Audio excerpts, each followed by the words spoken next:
हाँ बच्चों, आज जो है, कल मैंने जो आपको समझाया था, study I taught you about the SPDF system and जो एसपीडीएफ ऑर्बिटल है उनको किस तरह से डिजाइन किया गया और क्या उनका शेप होता है और उनको जो कैटेगराइज किया गया है वो किस सीक्वेंस में, यानी कि एस ऑर्बिटल स्फेरिकल बताया था, पी ऑर्बिटल डम्बल बताया था, डी ऑर्बिटल डबल डम्बल बताया था और इनके ऑर्बिटल को क्या नाम दिया गया, यानी कि जो पी ऑर्बिटल होता है वो P X Y, Y Z और एक्स जेड, ये तीन ऐसे डी को भी बता दिए थे।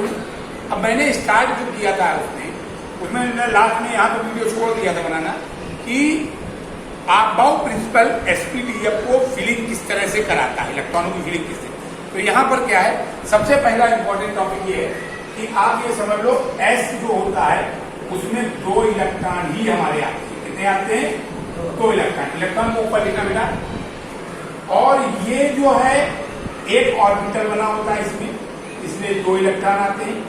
दूसरा पी होता है, इसमें 6 इलेक्ट्रॉन आएंगे क्योंकि ये 3 ऑर्बिट लिए होता है, इसमें 3 ऑर्बिटल होते हैं और हर एक ऑर्बिटल में 2-2 इलेक्ट्रॉन फिल होते हैं। डी ऑर्बिटल जो होता है उसमें 10 इलेक्ट्रॉन होते हैं क्योंकि ये 5 ऑर्बिटल लिए रहते हैं, 1 2 3 4 एंड 5। 2-2 इलेक्ट्रॉन आप फिल कर दीजिए पहले। अभी मैं इस तरह से पैरेलल स्पिन करते हुए भर रहा हूँ क्योंकि पाउली एक्सक्लूजन प्रिंसिपल में आपको बताया जाएगा कि इलेक्ट्रॉन पहले 1-1 फिल किए जाते, फिर पेयरिंग ऑफ इलेक्ट्रॉन। इसके बाद एफ ऑर्बिटल लेते हैं। एफ ऑर्बिटल में 7 ऑर्बिटल होते हैं, यानी 1 2 3 4 5 6 एंड 7। 1 2 3 4 5 6 7 8 9 10 11 12 13 और 14। ये जो होते हैं इलेक्ट्रॉन, मैंने लास्ट वीडियो में एक बात वो भी जल्दबाजी में ये बोल दी थी कि इलेक्ट्रॉन, पहला इलेक्ट्रॉन जो होता है एंटी क्लॉक नहीं होता है। फर्स्ट इलेक्ट्रॉन जो भी होगा अगर ऐसे साइन है तो क्लॉकवाइज होगा और अगर ऐसे साइन है तो एंटी क्लॉकवाइज होगा। कैसा होगा? Anti clockwise. ये क्लॉकवाइज में चलता है, क्लॉकवाइज, और ये होता है एंटी क्लॉकवाइज। एंटी क्लॉकवाइज होता है। तो ये इस तरह से तुम लोगों को याद रखना सिंबल। अब आगे बात इसलिए हमने बताया आपको ये चीज क्योंकि फिलिंग ऑफ इलेक्ट्रॉन यानी डिस्ट्रीब्यूशन ऑफ इलेक्ट्रॉन जो होता है वो अकॉर्डिंग टू आप बाउ तो कैसे करते हैं, इसको ध्यान देना। अकॉर्डिंग टू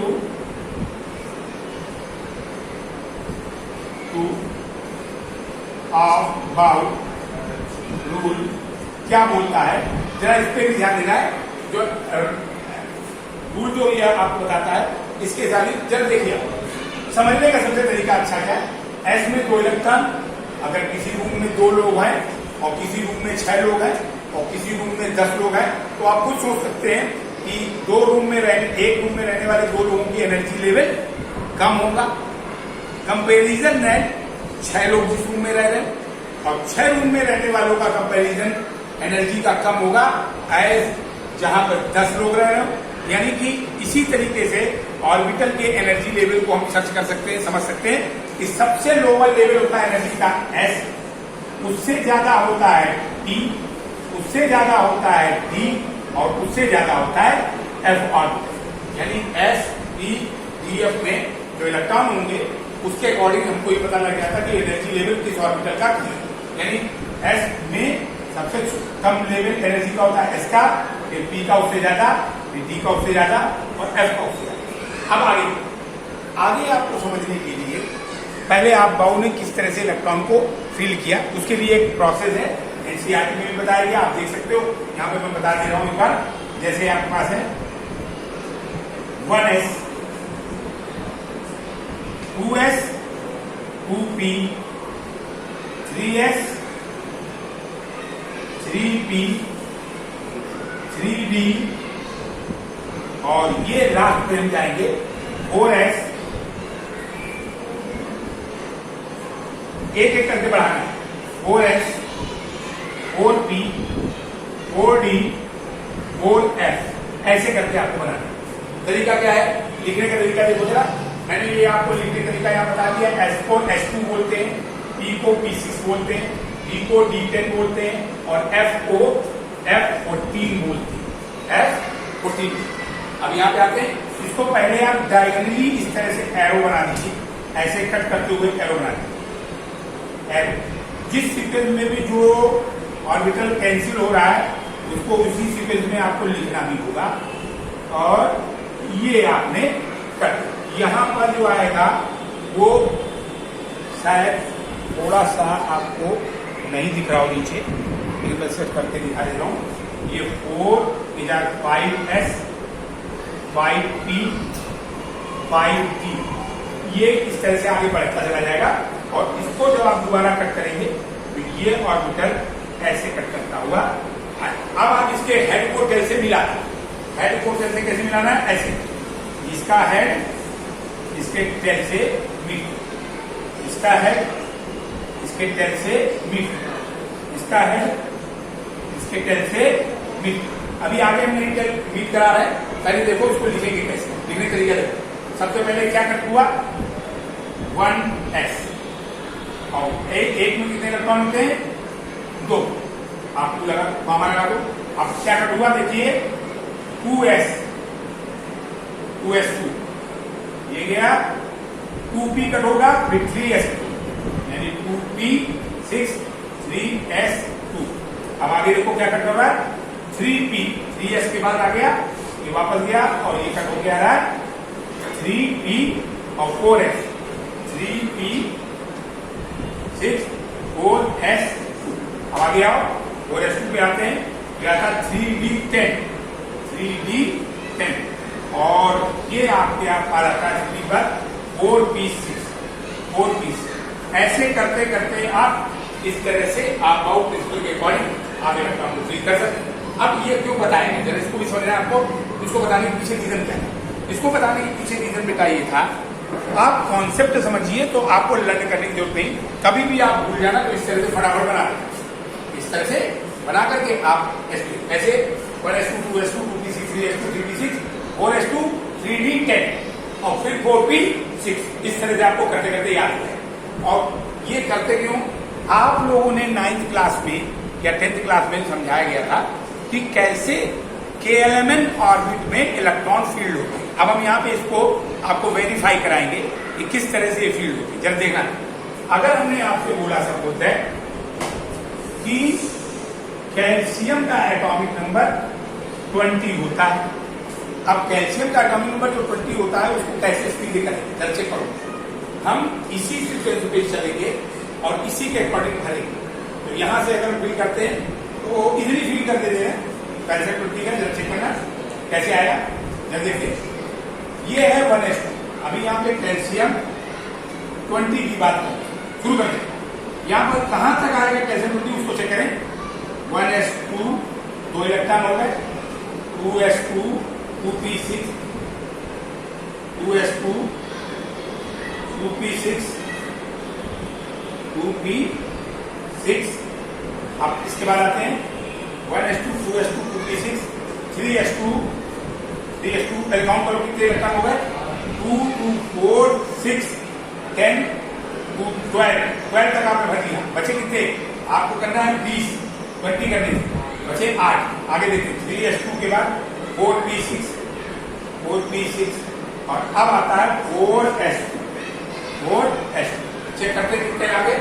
2 2 4 6 10 2 10 2 12 और 3S2 बाद 3P6 और 4S2। तो ये आएगा 2 10 12 18 और 82 20 आपके पूरे हो गए। अब जरा देखना ये इंफॉर्मेशन हमको क्या देती है और ये क्यों पढ़ाया जा रहा है, चेक करिए। आपको बड़ा इंपॉर्टेंट आपके लिए। जनाब ये जो होता है आगे नंबर लिखा आता है, इसको बोलते हैं प्रिंसिपल क्वांटम। क्या बोलते हैं? Principal quantum number. ध्यान रखना यही प्रिंसिपल क्वांटम नंबर के शेल होता है। क्या होता है? के शेल।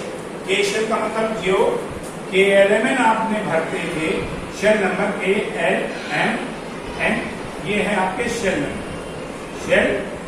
नंबर। अब ये शेल नंबर कैसे, ये n है, n बराबर 1, ये n बराबर 2, ये n बराबर 3 और ये है n बराबर 4। 4 शेल आए। यहां देखो 1s2 पहले शेल, 1 शेल, n बराबर 1 में कितने इलेक्ट्रॉन आए, 2 इलेक्ट्रॉन। जरा हम यहाँ डिस्ट्रीब्यूशन देख करते हैं। 20 को जब हम डिस्ट्रीब्यूट करते हैं क्या था, 2 8 8 2, k में यानी n बराबर 2 में 2 आएगा और n बराबर 2 में 8 इलेक्ट्रॉन आ रहे हैं। जैसे करना n बराबर 2 में 8 इलेक्ट्रॉन, वो l है। अब यहाँ पे आओ, n यहाँ पे चलो 2, सेकेंड सेल कौन थी, 2 नंबर, टोटल इलेक्ट्रॉन जोड़ो जरा, 2 + 6 8। सेकेंड सेल में टोटल मिला के 8 लगता है। वहां देखो वेरीफाई हो रहा है, सेकेंड सेल में एल में 8 लगता है। थर्ड सेल में आता है, थर्ड सेल में यहाँ पे आया, थर्ड ये नंबर आया 1, थर्ड ये आया 2, दोनों को जोड़ो 2 + 6 यानी थर्ड सेल में टोटल मिला के आया 1। यहाँ देखो थर्ड सेल में यानी एम में आ रहा है 1, बिल्कुल सही है। ये वेरीफाई करो कैसे करते हैं, इसको कैसे कोरिलेट किया गया। इसके बाद देखो अब आया आपके पास 4, n बराबर 4, n बराबर जब 4 होगा, n बराबर 4 तो आउटर मोस्ट ऑर्बिट n बराबर 4 वाले में आ रहा है 2 इलेक्ट्रॉन, ये n वाले में आपके आ गया 2। यानी कि ये sp-df इसका इनर जो इंटरनल कॉन्फ़िगरेशन होता है उसको बताता है कि कौन सा सबसेल में कितने इलेक्ट्रॉन आए। इसीलिए क्वांटम नंबर में इसका बहुत बड़ा रोल आ जाता है कि हमको कैसे समझना चाहिए। अब आगे देखना, यहां पर ये हमने बना लिया। अब इस इंफॉर्मेशन को अगर हम चेक करें कि हम और कैसे इसको समझते, जरा समझना। ये हमने आपने ये पूरा लिखा जो था, ये हमको और इंफॉर्मेशन क्या देता है, इंफॉर्मेशन जरा चेक करना। आप इसकी आउटर मोस्ट ऑर्बिट यानी Ca20 की लास्ट सेल को, आप लास्ट सर्कल को नोट करो। लास्ट सर्कल क्या है, 4s। अब ये हमको क्या कहता है, ये बताता है आगे वाला प्रिंसिपल क्वांटम नंबर। ये बताता है पीरियोडिक टेबल में किस ब्लॉक का एलिमेंट है, यानी ये एस ब्लॉक का एलिमेंट, एस ब्लॉक का एलिमेंट। और ये जो बताता है ऊपर वाला, ये बताता है ग्रुप नंबर, ये बताता है ग्रुप नंबर पीरियोडिक टेबल में किस ग्रुप का है। जरा चेक करना, कैल्शियम सबको याद होगा, सेकेंड ग्रुप का मेंबर होता है, सेकेंड ग्रुप का मेंबर होता है। अगर हम पीरियोडिक टेबल में उसमें पीरियोडिक टेबल में पीरियड पे चले तो फर्स्ट पीरियड में हाइड्रोजन आता है, सेकेंड पीरियड में लिथियम आता है और थर्ड पीरियड में आता है सोडियम और फोर्थ पीरियड में आता है आपका सोडियम के बाद कहते हैं पोटेशियम। क्या आता है, पोटेशियम। पोटेशियम का होता है 19 और 19 के बगल में होता है कैल्शियम 20। फोर्थ पीरियड आया, यानी ये आपको 3 इंफॉर्मेशन दे रहा है। क्या दे रहा है, आउटर में उससे आपको बता रहा है इलेक्ट्रॉनिक कॉन्फ़िगरेशन की पीरियड कौन सा है, पीरियड प्रिंसिपल क्वांटम नंबर बताता है, एस ब्लॉक एलिमेंट बता रहा है, सेकेंड 2 इलेक्ट्रॉन बता रहा, ग्रुप नंबर क्या है। ये इंफॉर्मेशन आपकी किसी भी ऑर्बिटल से पता लग सकती है आउटर मोस्ट ऑर्बिट पे जाने के बाद। एक एग्जांपल और दिखा रहे हैं आपको कि ये और क्या इंफॉर्मेशन दे रहा, ये तो नोट कर ही लिया होगा, ठीक है, इससे समझ में आ गया होगा। आगे देखिए आप तो कैसे बता रहे हैं, यानी कि अगर हम जरा चेक करें, अगर हमने कहा आपने ले लिया सोडियम के बारे में सबको मालूम तो है 11वीं क्लास बच्चों मालूम, लेकिन आप इस देखो इसका यूज हमको कैसे ध्यान रखना। Na का एटॉमिक नंबर सबको मालूम है 11 होता है, इलेक्ट्रॉनिक कॉन्फ़िगरेशन में ये 2 8 1 आता है। अब इसका एसपीडीएफ इसी हिसाब से करेंगे, क्या आएगा 1s2 2s2 2p6 और 3s1। यहाँ देखिए यहाँ पे खत्म हो जाए और तेरा इलेक्ट्रॉन, उससे ज्यादा इलेक्ट्रॉन नहीं बनना, ये मैक्सिमम इलेक्ट्रॉन हो सकते हैं, इससे कम हो सकते हैं, इससे ज्यादा नहीं। 2 2 10 4 6। अब यहाँ पे बचा 1 इलेक्ट्रॉन, आपने 1 इलेक्ट्रॉन। अब ये इसकी आउटर मोस्ट ऑर्बिट है, क्या होगा, ये n बराबर 3 यानी शेल नंबर कौन सा है, शेल नंबर है 3rd, और शेल नंबर 3rd ही बताता पीरियड है, यही पीरियड, ये 3rd पीरियड का एलिमेंट है। एस ब्लॉक एलिमेंट है, ब्लॉक इसका है एस ब्लॉक एलिमेंट। और एक इलेक्ट्रॉन जो बता रहा है, ये बता रहा है ग्रुप नंबर, यानी ये फर्स्ट ग्रुप का मेंबर, फर्स्ट ग्रुप का मेंबर। ये आपको इस तरह से पीरियोडिक टेबल में पूरी इंफॉर्मेशन मिल जाएगी। क्लियर हो गया बच्चों? ये समझ आया कैसे इलेक्ट्रॉनिक कम्युनिकेशन करना है आउटर मोस्ट।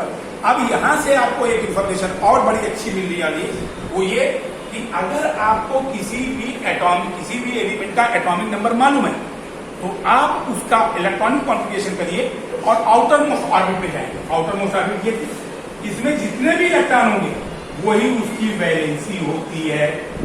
जो वैलेंसी होती है जितने इलेक्ट्रॉन, यानी वैलेंसी, सोडियम की वैलेंसी सबको मालूम होती है। यहाँ आउटर मोस्ट ऑर्बिट देखो एक इलेक्ट्रॉन बच रहा है, ये इसकी वैलेंसी है। यहाँ कैल्शियम पे आओ, कैल्शियम में आउटर मोस्ट ऑर्बिट में 2 इलेक्ट्रॉन बच रहे थे, यानी 2 सेकेंड ग्रुप का मेंबर भी है और यही इसकी वैलेंसी भी होगी।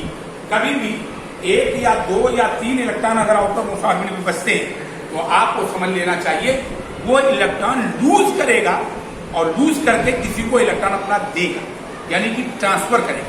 और ट्रांसफरिंग ऑफ इलेक्ट्रॉन जब भी होते हैं समझ लेना चाहिए वहां पर इलेक्ट्रोवैलेंट बॉन्ड बन रहा होता है, यानी metallic bond, electrovalent bond, polar bond वो जनरली मेटल और नॉन मेटल मिलकर बनाते हैं। तो जैसे आपने बोला CaCl2, इसने 2 इलेक्ट्रॉन अपने जो कैल्शियम थे, क्लोरीन के आउटर में 7 इलेक्ट्रॉन होते हैं, ऑक्टेट पूरा करने के लिए एक इधर शिफ्ट कर देगा और एक इधर शिफ्ट कर देगा, यानी Ca के पास 10 चार्ज हो जाएगा और Cl के पास 22, ये माइनस प्लस चार्ज बताती है। ये इलेक्ट्रोवैलेंट बॉन्ड बनाता है, ये बॉन्ड बनाता है, इलेक्ट्रोवैलेंट बॉन्ड बनाता है। तो ये बड़ा आसान हो जाता है, यहाँ से वैलेंसी भी निकल आती है। अब इसके बाद नेक्स्ट टॉपिक में जो आते हैं, तो अभी यहाँ तक सबको क्लियर हो गया।